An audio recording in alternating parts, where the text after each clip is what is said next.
Hello everyone, আমি অপু বিশ্বাস। আমি থাকছি 23 মে রোজ শুক্রবার ঠিক বিকেল 4টায় হাজীগঞ্জে। আমি থাকছি জ্যারেন্স বিউটি স্যালনের দ্বিতীয় শাখা উদ্বোধন অনুষ্ঠানে। তোমরা সকলে চলে আসবে। কোথায় থাকবে জানো?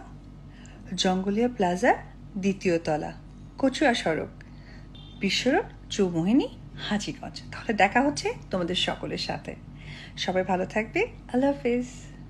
High guys, this is Barish. আমি আসছি আগামী 3 মে অর্থাৎ রোজ শুক্রবার জারিন্স বিউটি স্যালুনের দ্বিতীয় শাখার গ্র্যান্ড ওপেনিং এ হাজীগঞ্জ। আমার সাথে থাকছেন ঢালিউড কুইন অপু বিশ্বাস, আরও থাকছেন জনপ্রিয় কোরিওগ্রাফার গৌতম সাহা। আমরা আসছি আপনাদের এলাকায়। আপনারা তৈরি তো?